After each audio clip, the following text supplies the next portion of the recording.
Once, in the quiet hills of Andalusia, a young shepherd named Santiago slept beneath a sycamore tree that grew beside the ruins of an old church. As the wind rustled the leaves above him and his sheep huddled nearby, Santiago dreamed, not once, but twice, of a child who took him by the hand and led him to the Egyptian pyramids, whispering that a treasure was buried there, waiting just for him.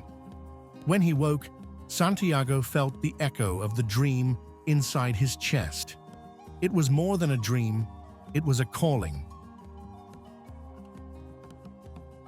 Curious and determined, he sought the help of a strange old man who appeared in the marketplace. The man introduced himself as Melchizedek, the king of Salem. He spoke not of crowns or thrones, but of something more powerful, one's personal legend, the deep purpose each person is born to fulfill. When you want something, the king said, placing a hand over Santiago's heart, all the universe conspires in helping you to achieve it. He gave Santiago 2 stones, Urim and Thummim, to help him read omens and told him to follow his dream, no matter how far it led.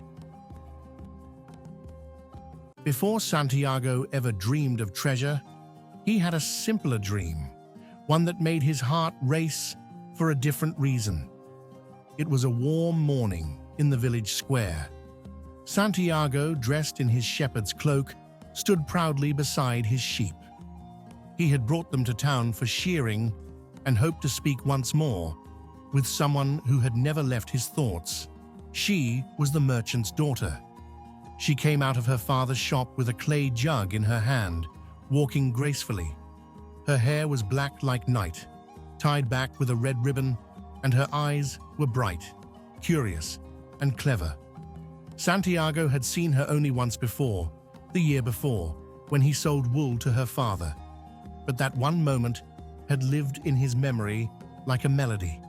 Santiago, thinking to himself, "She's the most beautiful girl I've ever seen. I hope she remembers me." So, Santiago sold his sheep and crossed the sea to Tangier, a city bursting with color and confusion. But almost as soon as he arrived, he was robbed of all his money. Alone and heartbroken, he sat on a marketplace bench and wept. His dream felt distant now, like smoke carried off by the wind. Still, the world had not abandoned him. He found work in a crystal shop run by a cautious old merchant. The merchant, though kind, had spent years dreaming of a pilgrimage to Mecca, yet never went. He was afraid of change, of disappointment. Santiago helped grow the business, but more importantly, he learned a quiet truth.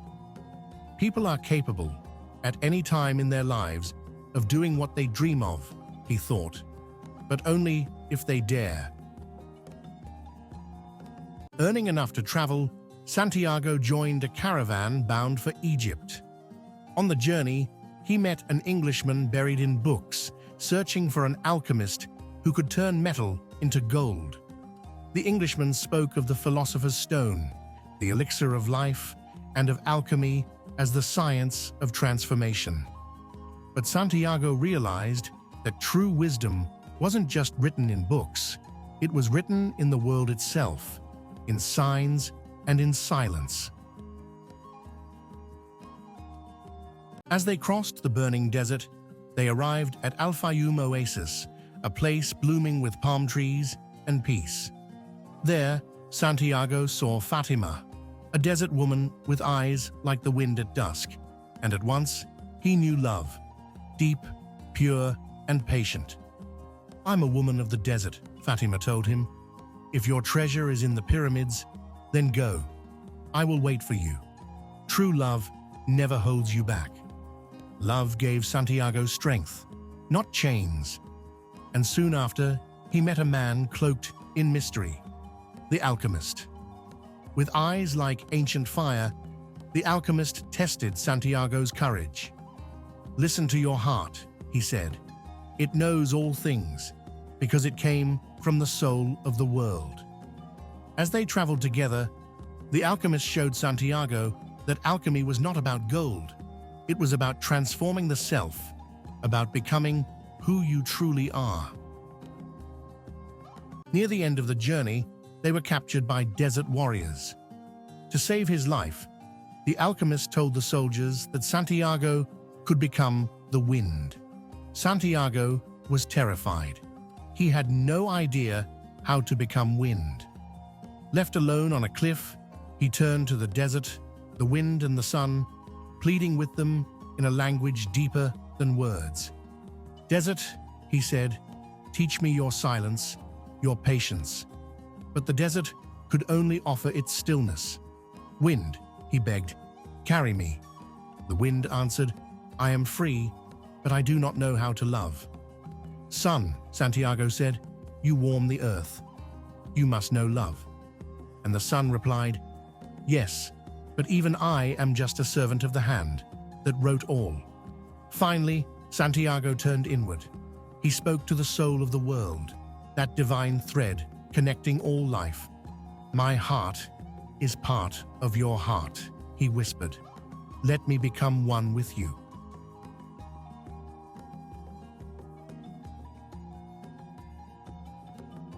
And in that sacred moment, he did not become wind in body, but in spirit.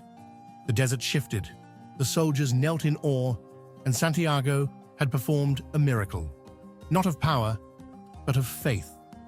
At last, he reached the pyramids, golden beneath the moon. He fell to his knees and wept with joy. But fate had one last lesson. He was robbed again. One thief, mocking him, said he'd once dreamed of a treasure buried beneath a tree in Spain, beside the ruins of a church, under a sycamore. Santiago laughed, even as the thief disappeared into the night. He had traveled across continents, faced loss, love, fear, and wonder, only to return to where it all began. Back in Andalusia, he dug beneath the tree and found it, a chest filled with gold, jewels, and ancient coins. But the real treasure was not in the earth. It was in the dream that guided him.